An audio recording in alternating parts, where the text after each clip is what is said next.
The gentlewoman from Hampton, Ms. Ward.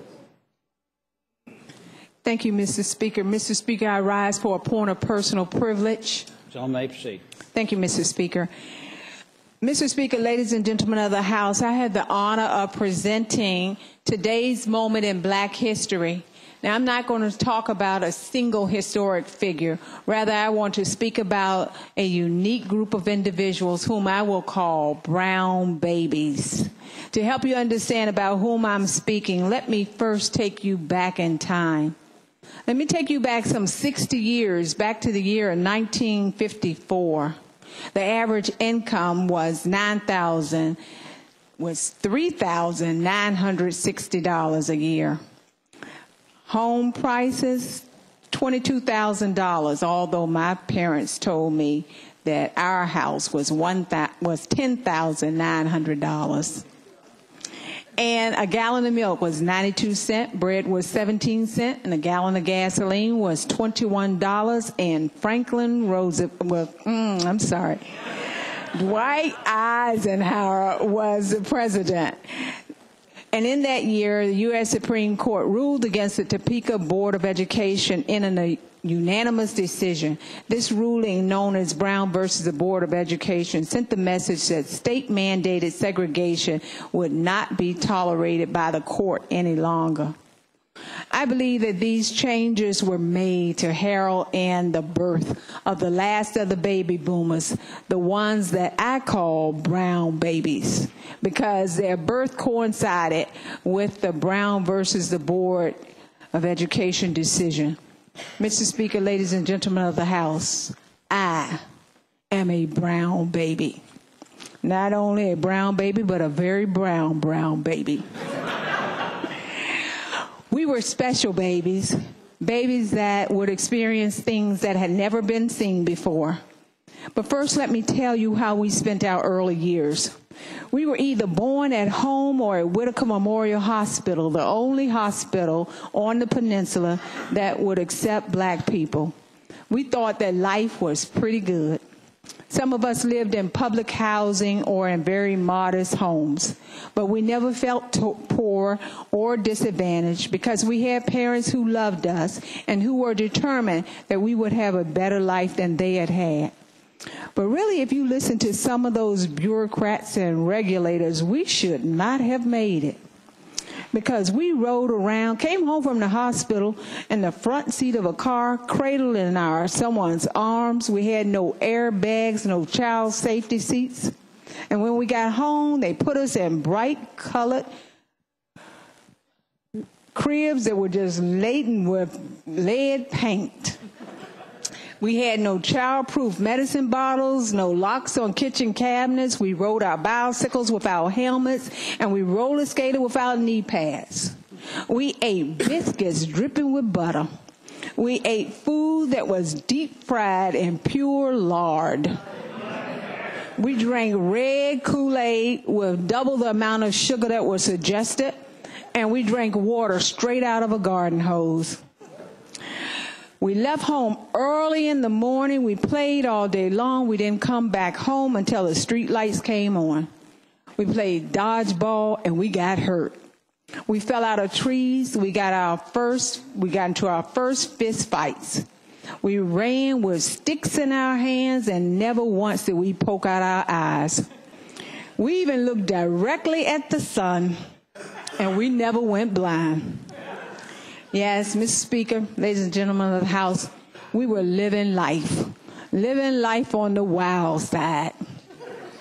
We had no cell phones, no smartphones, no Xboxes, and no cable TV. Facebook at that time meant that you had your face in a book. And now it was time for us to go to school. Although it had been 6 years since the Supreme Court had ruled that segregated schools would no longer be tolerated, there was so much resistance in some of the southern states that we still went to a totally segregated school. Now, I'm sure that you've heard that the black segregated schools received the old, tattered, and torn textbooks from the white segregated schools, and our science labs and vocational classes lacked some of the newest equipment then also. But what we had more than made up for what we didn't have. Now, last week, I sent out a post to some of my classmates on Facebook, and I asked them to share some of their thoughts about going to school during that pivotal period in history. Their responses just started to pour in. Of course, I told them just give me 1 or 2 lines. But like the students I went to school with, those mighty Vikings, they could not keep it to those couple of lines. And so I looked at them, I laughed, I cried, and I knew that there was nothing I could do to give justice to some of the things that they had said except to read them directly to you. And the first person who responded was one of my friends, Phyllis Moore James. She was in French class with me for all of my years in high school, and she says, I know without a doubt that my work ethic, character, and any measure of success that I have attained are deeply interwoven with the era in which I was raised and in which most of my schooling took place. Our schools were segregated the majority of that time, and although we did not have many of the tangible resources afforded white students, we had dedicated, sharp teachers who, as an extension of our parents, were committed beyond the confines of a job to prepare us and to instill in us a passion for learning and a desire to strive for excellence, the precise qualities that the voices of that era sought to stifle. They were unsuccessful. We made it, and not by chance, but by the grace of God, our parents' loving encouragement and discipline, and because of those wonderful educators. We are successful in the most meaningful sense of the word, and we wear it well. And then one of my classmates named Willie Beverly, and he said, Jawan, wait a minute, I just want to say this. That's why I love my classmates so much. Each one of them know how to pronounce my name.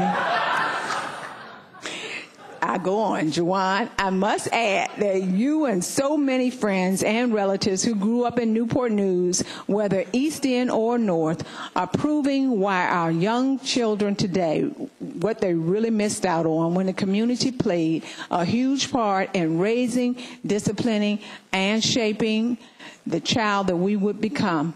Our school administrators and teachers, along with neighbors, helped hold us together. It wasn't wrong for a teacher to discipline you when you needed, and getting sent to the principal's office meant serious discipline. How I miss those days, because so many of my friends are successful because of it. Not only did a village raise us, but we had dedicated educators and a strong black community who led by example to help us. And then we had Maria Wingfield Saunders. And when I think of her as a part of the Marching 100, our band. She was a majorette. And I always wanted to be one. But she says, I remember a comment my dearly departed mother said to me and my siblings. Just because you live in the ghetto, you don't have to behave ghetto-like. My years of being a productive, life-changing, successful brown baby is a result of my mom and other adults from Huntington High School with similar mindsets who always encouraged and required that we be more than we believed that we could be. This is the reason for so many successful brown babies, doctors, lawyers, military officers, judges, teachers, mothers, fathers, pharmacists, entrepreneurs from the ghetto of Huntington High School. And now comments from Gail Bacon Ford. I wish she were here to read this because she has a voice like Maya Angelou, and she could really read this. But she said, Jawan, your request for our thoughts on early educational experiences, school training, not homeschooling training, aroused so many memories. I had to step back from the computer and try to slow down my thought process so that I might be able to compose a couple of sentences that might accurately express the sentiment of my thoughts. I've lived over 600 miles from Newport News for almost 40 years. When friends and acquaintances ask me about my early life, They are amazed that I grew up in a housing project and that for 11 years I attended a racially segregated school. I generally explained that while society saw us as poor and deprived for most of those years, I didn't know my parents were the working poor. As a matter of fact, I felt privileged to have parents who set the home training bar high so that we came to school knowing how to behave, and teachers who set the learning bar high for us despite our position on the socioeconomic totem pole. They taught as if they were rogue scholars and as if they expected us to be. As I tell people, there were material things we didn't have, but we were taught to work hard for what we wanted, and through that hard work, faith, and determination, I believe we developed the integrity that has helped to sustain us in our chosen professions. And the last comment I'd like to share is from a very good friend of mine, and his name is Philip Lucas, and as a matter of fact, he opened one of our day's session in prayer. And he said, our friendship started before we reached the hallowed halls of Huntington High School. We are a special group of people, baby boomers, born at a time of tremendous change in our country and in the world. Ours was a generation that suffered the assassination of a president and a civil rights leader, and yet we emerged strong and willing to embrace a future filled with endless possibilities. In our final years of high school, instead of graduating from Huntington High School, home of the mighty Vikings, we embraced change again, and we were bused to achieve court-ordered desegregation. With 1 year in our new school, we benefited from our combined efforts to contribute to the common good of all. I served as senior class treasurer and proceeded to earn 4 degrees, culminating in the doctorate. He is now the senior pastor at Greater Bethlehem Christian Assembly of Hampton. He says, change started the year we were born, but we are still challenged to make a difference. These are all my classmates who contributed to these thoughts, but time would prevent me from reading all of them, but I would like to mention their names. And that was Ellen Brown Madison, Corette Dilday Ford, Marlene Whitaker Cashwell, Dominique White, Denise Tate Clark, and Denise Jones Howard. As you can see that although the Supreme Court had mandated 17 years earlier, the year that we were born, that segregated schools would not be tolerated. But it was not until our senior year in high school that we were ever bused to achieve racial integration in our schools.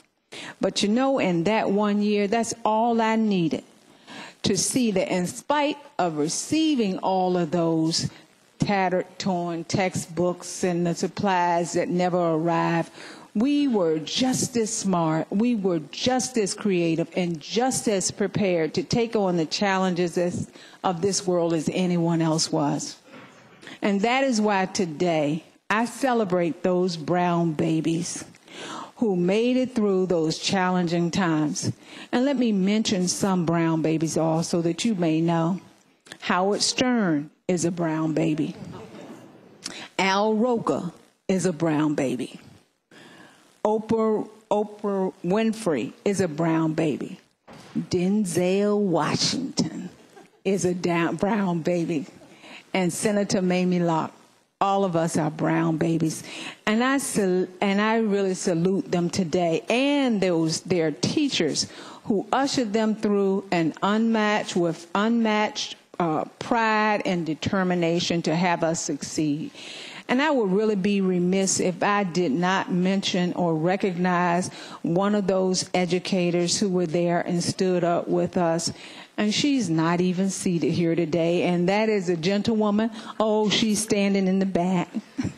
That's the gentlewoman from Newport News, Miss Bacote. She was a government teacher And most of my brothers and sisters my brothers had her as a teacher, and I would have had her as a teacher also. And I just want to let you know how hard it has been to even call her by her first name, because she was always Ms. Bacote to me. And we just want to salute all of them that helped us get through this difficult time. And as I look back, all I can say in conclusion, Mr. Speaker, ladies and gentlemen of the House, to God be the glory. But before I have my seat, if I have conjured up some of those sweet childhood memories, or if you would like to take a taste of history, I invite you to come over to my desk and come sample some of that 2 for a penny candy that we had back in the day. And I want you to know I have every single one. I've got Mary Jane Squirrel Nuts, Jawbreakers, Banana Split, Sugar Babies, Sugar Daddies, Chico Sticks, Laffy Taffy, Bazooka Joe Bubblegum, and of course some of those nasty candy necklaces. Thank you so much for your attention.